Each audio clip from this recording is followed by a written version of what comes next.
¿Qué tal? ¿Cómo le va, señora, señor? Tenga usted muy buenas noches y bienvenidos, listos para hacer, una vez más, Dicen que Dicen. Y en el programa de hoy vamos a tener a un autor, a un colega, a un periodista. Me estoy refiriendo a Ceferino Reato, a propósito del libro Los 70, la década que siempre vuelve. Ediciones agotadas, quiero decirle, y en reproducción próximamente. En su nuevo libro, Ceferino retoma la investigación sobre la violencia política de aquellos años. El 24 de marzo de 1976, los argentinos se despertaron con la noticia que los militares habían derrocado a la presidenta Isabel Perón. Y aunque parezca increíble por los horrores de la dictadura, que aún no se estremecen, muchos recibieron con alivio el tan anunciado golpe de Estado. El remedio resultaría peor que la enfermedad. Pero en aquel momento la Argentina asistía a una orgía de asesinatos de la derecha y de la izquierda. Tema más que interesante que siempre vuelve. Con Ceferino Reato hacemos esta edición y después estos auspicios. Auspician este programa. Es acá, Estación Alvear, un barrio abierto a vos. ¿Querés invertir? Solicita tu cuenta comitente sin costo en Banco Coinag y comenzá a operar en bolsa. Escribinos a valores@bancocoinag.com y recibí asesoramiento personalizado o ingresá a www.bancocoinag.com.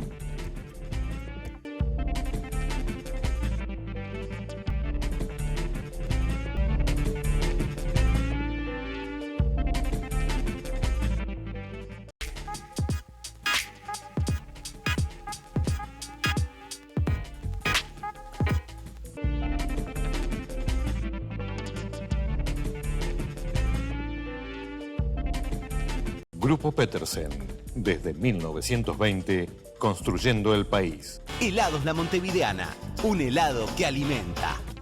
Contratá tu seguro online en La Segunda y tené tu póliza al instante. Lasegundaonline.com.ar. La Segunda Seguros. Lo primero, sos vos.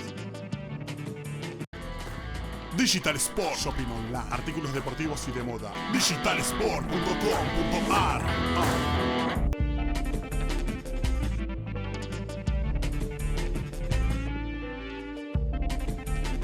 Maers Climatización, sistemas de calefacción por agua, calderas y radiadores. El año 1975 fue el huevo de la serpiente. La vida no valía nada. Todos se habían acostumbrado a matar y a morir en nombre de Perón. Los grupos guerrilleros, la AAA, los sindicatos, la policía. 1065 personas fueron asesinadas, de izquierda, de derecha, de centro. Desbordada, la presidenta Isabel Perón llamó a los militares para aniquilar la guerrilla, sin ningún control. El gobierno peronista tuvo sus exiliados y desaparecidos, pero también inflación, desabastecimiento, corrupción. Nadie defendió la Constitución, la libertad, los derechos humanos. Al final, murió la democracia. Y lo prometido entonces, y allí está la tapa del libro de Planeta, Ceferino Reato, Los 70, la década que siempre vuelve. Toda la verdad sobre Perón, la guerrilla, la dictadura, los desaparecidos y las otras víctimas. Está Ceferino en contacto con nosotros. Bienvenido, Ceferino. Gracias, Alberto. A ver, la decisión de escribir una vez más sobre los 70, algo que parece ser que los argentinos tenemos conciencia, al menos aquellos que superan los 50 años. ¿Por qué? ¿Qué te motivó? Mira, yo creo que hacía falta un libro sobre toda la década, es decir, que empezara en 1970 con la formación de los dos grandes grupos guerrilleros y terminara en el 83 con el retorno, la recuperación de la democracia. Estaba viendo que se volvía a tomar las guerrillas desde un punto de vista romántico, que no está mal, pero me parece que hay que tener ya una idea de toda la época. Hubo varios gobiernos, no todos fueron iguales, no todos fueron la última dictadura, la más sangrienta de la historia.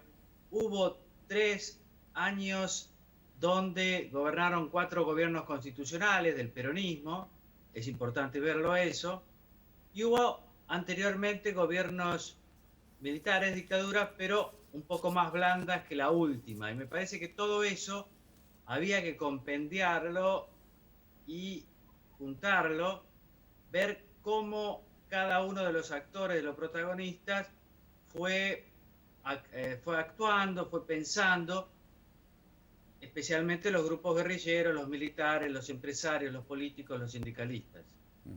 A ver, vos suponés que los gobiernos de los Kirchner fueron una suerte de reivindicación de esos años. ¿Por qué en concreto y en particular? La izquierda era intelectualmente poderosa y podía suministrar un material informativo notable, por ejemplo, al gobierno en curso. Como alguna vez dijo Julio Bárbaro, la izquierda daba una suerte de fueros a Néstor Kirchner cuando empieza a gobernar. No se bancaba el gobierno. Claro, esa es una anécdota interesante, porque en un momento un senador que se llamaba Puerta le preguntó a Kirchner, flamante presidente, ¿por qué ahora sos de izquierda si eras de derecha como yo apoyando a Cavallo? Y dice, lo que pasa, Ramoncito, Puerta se llama Ramón, es que la izquierda te da fueros. Yo creo que Néstor Kirchner se dio cuenta que la crisis del 2001 había como reabierto las heridas y había reactualizado el tema de los 70. Y él utiliza los 70 para crear un discurso muy novedoso que le hizo ganar ya en el 2003 un amplio consenso en los principales centros urbanos. En esta ciudad, en Rosario, en Córdoba, al principio, digo. Y eso fue importante porque él asumió con muy pocos votos, 22, 23%. Menem no se presentó al balotaje. Entonces eso tenía una cierta falta de legitimidad desde ese punto de vista. Él encontró en los 70 un discurso. Los discursos se arraigan en la historia, explican el presente y tratan de proyectarse hacia el futuro. Y los 70 le explicaban que en realidad todas nuestras crisis, especialmente la del 2001, era el síntoma del envejecimiento de un modelo neoliberal inaugurado por los militares. Eso había que terminarlo. Sucedió que en los 70, según el kirchnerismo, los malos habían vencido a los buenos. Hay que recuperar esos ideales de los 70 y ahora, en el gobierno de Kirchner, es lo que él prometió, estos ideales van a ser un país mucho más inclusivo, más igualitario, auténticamente libre, contra las corporaciones, contra las oligarquías, contra el imperialismo. Yo creo que la Kirchner pone en acto aquellos ideales de los 70, por lo menos en el discurso. Y ahora, yo creo que el gobierno vuelve a proyectarse hacia los 70 para tomar las ideas que le faltan al peronismo de la hora. Todo lo que vemos, o mucho de lo que vemos ya cuando se hablaba de presos políticos, pero ocupaciones de tierras, relativización del derecho de propiedad, de la libertad de expresión, me parece que abreva de aquella visión de los 70 donde la democracia, así como la tenemos, es liberal, es algo que no nos conforma, es algo que hay que mejorar. Me parece que en este gobierno también está esa visión de los 70 como algo que hay que rescatar y concretar. Vos señalás que el huevo de la serpiente, y ya yendo a la década, ¿no?, en cuestión, se incubó durante 1975, especialmente ese año. ¿Por qué? Y porque en 1975 hubo una violencia atroz. Según el recuento de un periodista que se llamó Andrew Graham Juhl, es argentino, de origen británico, obviamente, trabajaba en el Buenos Aires Herald, él hizo un recuento de los muertos día por día y llegó a la conclusión de que en el 75 murieron 1.065 personas, es decir, 3 por día aproximadamente, de izquierda, de derecha, de centro. Y ahí mataban todos. Mataba a la derecha peronista, mataban los sindicatos, mataba a la AAA, mataba la izquierda peronista, Montonero, y mataba el ERP, y mataba un montón de otras siglas guerrilleras. Y eso generó un gran miedo en la gente, unido al tema de la inflación, al desabastecimiento, a las denuncias de corrupción, a la debilidad hasta física de la presidenta Isabel Perón. Todo eso constituyó un escenario que hizo que mucha gente deseara el golpe de Estado que se concretó el 24 de marzo del 76. Es curioso y es difícil de entender. Yo sé que muchos no lo creen, pero la verdad es que, según la fuente de la época, los militares hicieron un golpe totalmente organizado durante por lo menos 9 meses y mucha gente lo esperaba, estuvo de acuerdo. Afortunadamente no había encuestas, no tenemos que pasar por ese trauma de ver esas encuestas, pero toda la prensa lo anunciaba, los teatros, los artistas hacían bromas sobre el golpe que iba a venir, de eso se hablaba todo el día. Siempre se habla de la lucidez y de la genialidad de Perón. ¿Eso no fue así cuando toma la decisión de volver a Argentina, munirse de la izquierda y la derecha? ¿Le sale mal a Perón ese juego? En definitiva, ¿no pudo doblegar el pensamiento de algunos? Sí, indudablemente le salió mal. Él tenía una idea, un diseño de poder, utilizó a montoneros para hackear a los militares. No eran la única pieza en su dispositivo, pero terminaron siendo una pieza decisiva. Él creía que una vez en el poder podría convencerlos. Él decía, con horas de saliva y paciencia voy a convencerlos. Pero no tuvo tiempo. Los jóvenes resultaron ser más rebeldes de lo que él pensaba y tenían un proyecto. Y Firmenich, que era el número 1 de Montoneros, lo explicitó claramente a fines del 73, cuando dijo, nosotros somos socialistas, pero no. Y esa es la madre de nuestras contradicciones, del conflicto. También, sí. No, por favor, completa. Yo creo que también Montoneros usó a Perón. Ellos tenían un proyecto distinto, socialista, que trascendía al peronismo. No estaba conforme con el peronismo. Lamentablemente Perón, que sí, claro, era un hombre lucidísimo, para mí el gran personaje de la política argentina del siglo pasado, Perón no le alcanzó la salud. Vino y estaba enfermo y lamentablemente toda esa violencia, como dicen sus médicos, aceleró esa enfermedad y se murió muy pocos meses después de asumir por tercera vez. Contás en el libro que López Rega le dice en una charla a alguno de los líderes de Montoneros que Perón iba a fallecer y que el poder lo iba a manejar él en la Argentina. A ver, ¿los grupos de izquierda estaban advertidos entonces y por el propio riñón del general? Sí, eso me lo contó Perdía, que terminó siendo que era el número 2 de Montonero, una figura muy importante. Me contó esa anécdota. López Rega se comparó, eso fue en Madrid, cuando conocieron a Perón, a Isabelita y a López Rega. Y López Rega los invitó a tomar un café, a él, a Firmenich y a Quieto, y les contó la anécdota y dijo, yo soy como el guitarrista malo de Gardel, voy a sobrevivir a Perón y voy a mandar en el peronismo y en el gobierno, porque Isabelita no entiende nada de esto, y voy a mandar con el título de haber estado al lado del general, de haber sido el guitarrista malo de Gardel, pero de Gardel, o sea, de Perón. Y Perdía me dijo, mirá, en ese momento creímos que eran los delirios de un loco, no les dimos bolilla. Y dijo él, nos equivocamos, evidentemente, ¿no? ¿Quién tiene la culpa de López Rega? Si pudiste indagar bien, ¿no? Algunos dicen fue Isabelita que se lo presenta. Es un problema. Yo no sé, no investigué, pero sí leí bastante. Y creo que nadie sabe cómo hizo López Rega para acercarse a Isabelita, cuando Isabelita fue enviada por Perón en el 65 a la Argentina. Isabelita vino con el encargo de apoyar a uno de los candidatos a gobernador de la provincia de Mendoza y de esa manera desvirtuar una operación de los sindicalistas con Bandora a la cabeza que tenían otro candidato. Ese candidato de los sindicalistas que querían un peronismo sin Perón perdió. Por lo tanto, la maniobra de Perón tuvo éxito. Pero Isabelita vuelve con un regalo que terminó siendo un presente griego a Madrid, que fue López Rega. ¿Y cómo hace esta persona para llegar a Isabelita? Muchos piensan que fue por su tendencia a la astrología. Él se consideraba un maestro en eso. Isabelita le encantaba el tema.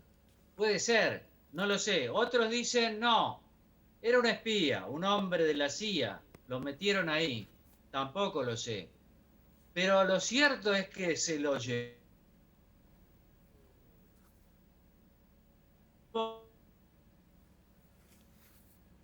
una especie de secretario privado, tanto de Perón como de Isabelita. Y tuvo mucho poder ya desde el inicio del gobierno, porque también fue nombrado ministro de Bienestar Social, que era el más peronista de los ministerios, ¿no? Así es. Vamos a hacer una pausa, Ceferino, y vamos a tratar de recomponer la comunicación. Hay algunos capítulos que nos interesa abordar de tu libro, Los 70, la década que siempre vuelve. Ya volvemos con Ceferino Reato.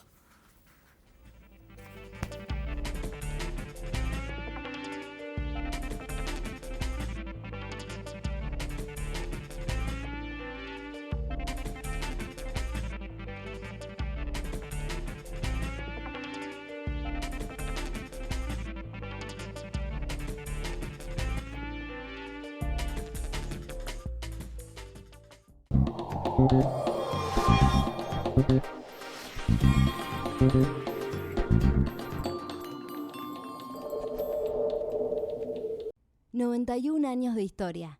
Conoce el Palacio Legislativo. Agenda tu visita guiada en legislatura.gov.ar. Legislatura porteña. Nos une a la ciudad.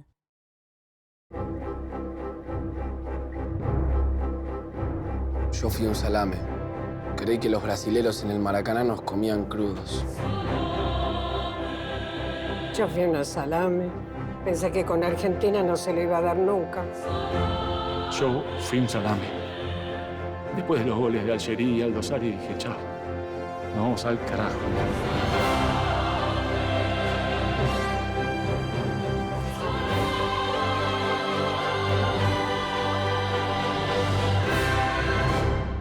Argentina debe conquistar nuevos mercados para converger con las economías más desarrolladas. Adrián Mercado cuenta con portfolios de inversión, agroindustriales, de logística, yacimientos de litio y otros minerales. Llegó la hora de Adrián Mercado Comex. Vení a Jujuy y descubrí mucho más de lo que esperabas. Descubrí sabores, descubrí su gente, descubrí su energía. Gobierno de Jujuy, el norte a seguir.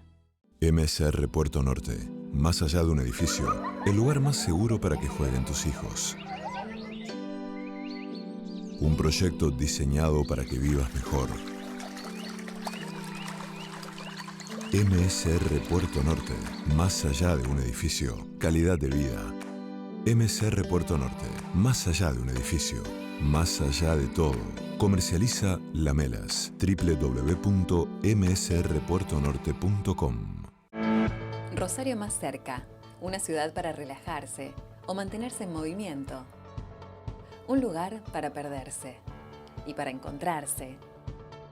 Una ciudad joven, creativa, donde la historia se vive a cada paso. Inquieta y movediza, auténtica como solo ella sabe. Un clásico. Rosario, tu escapada todo el año. Cerveni, 80 años de calidad argentina. Motores eléctricos y electrobombas para todo tipo de usos. Ventilación domiciliaria o industrial y soluciones eficientes en energías renovables.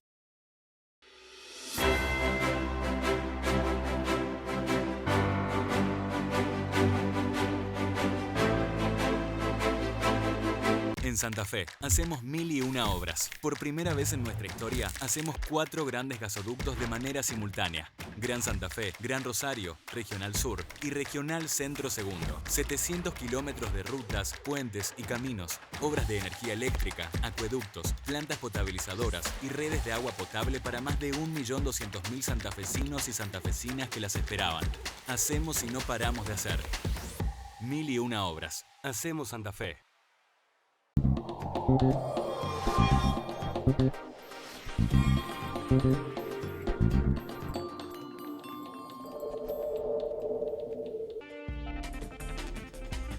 Y este programa lo estamos haciendo con el colega Ceferino Reato a propósito de su último libro, Los 70, la década que siempre vuelve. Ceferino, estoy en el capítulo anexo 1, dice capítulo 6, anexo 1. ¿Cuántos fueron? En la página 177. Entiendo que te referís a las víctimas. Sí, a las víctimas del terrorismo de Estado, especialmente de la dictadura, pero yo no me fijo tanto en números simbólicos, testimoniales, sino que voy a las fuentes públicas. Y la última es un registro muy completo que se llama Registro Único de Víctimas del Terrorismo de Estado, un programa creado en el 2013 por la presidenta Cristina Kirchner, que 2 años después, en septiembre del 2015, hizo un detalladísimo informe, que es el último que se conoce, y establece el número de desaparecidos durante la dictadura, 6.348, más asesinados a la luz pública, 952 personas, total 7.300 víctimas durante la dictadura. Esa para mí es el número oficial, es el número oficial, ¿no?, del Estado durante el gobierno de Cristina. Ha pasado un tiempo de tu libro sobre Videla, ¿no? Y yo creo que mucha gente ha tomado mucha información y por supuesto actualizada del hombre mientras estaba detenido y estaba preso. Y en el periodismo hubo una suerte de 2 bibliotecas sobre si debía o no realizársele a un dictador, a un asesino, como se lo presenta a Videla, un reportaje, ¿no?, o un libro, en definitiva. Pasado el tiempo, acalladas algunas voces, tranquilizadas algunas opiniones. ¿Qué podés decirnos? Bueno, a mí me parece que fue un buen reportaje. Fíjate, fueron varios reportajes, 9. Los dichos de Videla en el libro yo después los contextualizo. Cuando nombra a alguien, averiguo qué dice esa persona y si murió, qué dijo sobre ese tema. Por ejemplo, habla de los decretos firmados por el presidente interino Luder.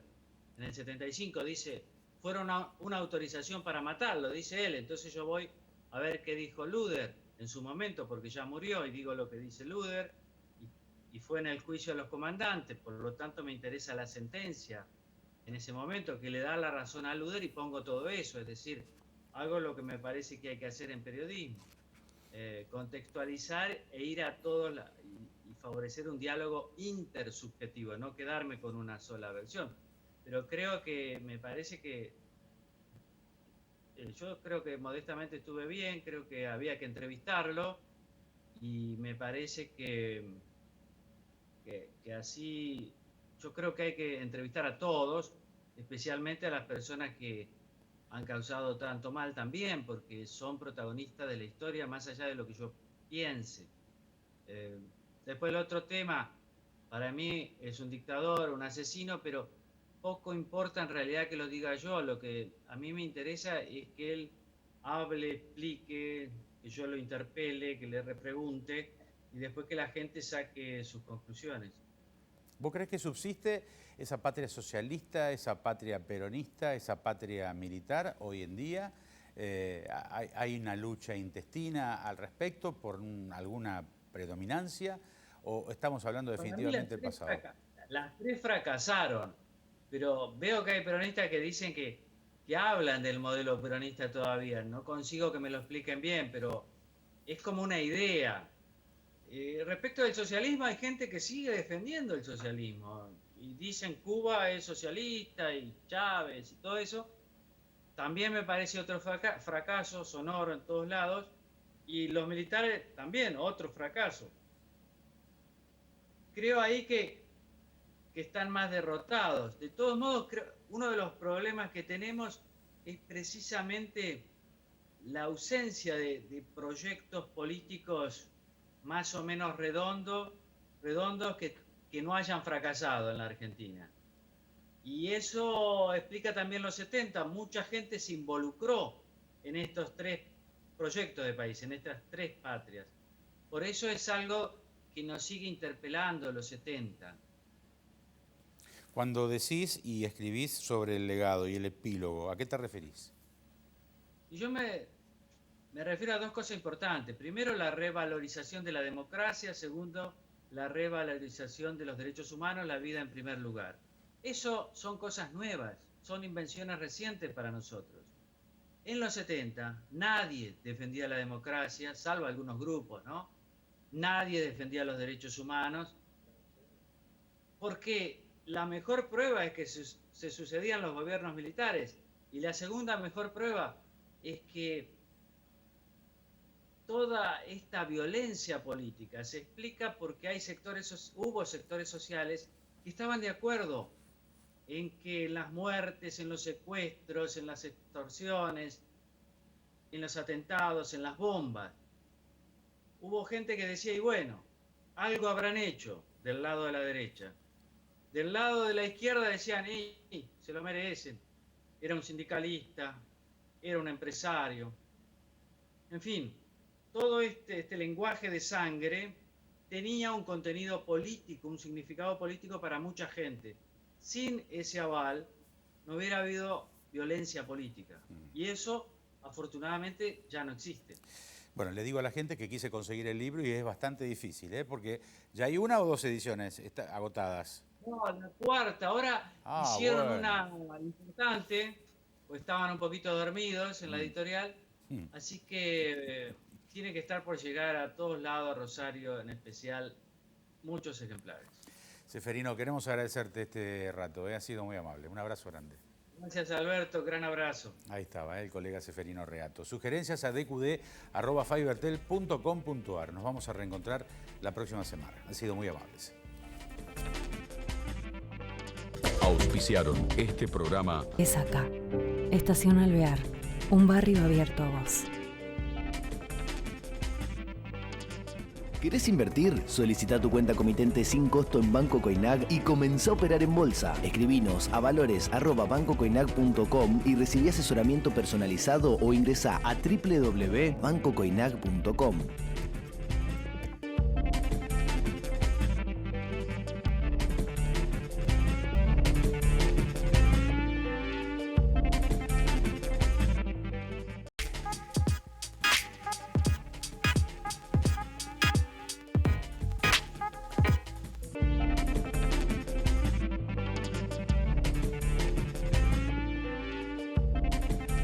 Grupo Petersen, desde 1920, construyendo el país. Helados La Montevideana, un helado que alimenta. Contratá tu seguro online en La Segunda y tené tu póliza al instante. asegundaonline.com.ar. La Segunda Seguros. Lo primero, sos vos. Digital Sport Shopping Online. Artículos deportivos y de moda. Digitalsport.com.ar.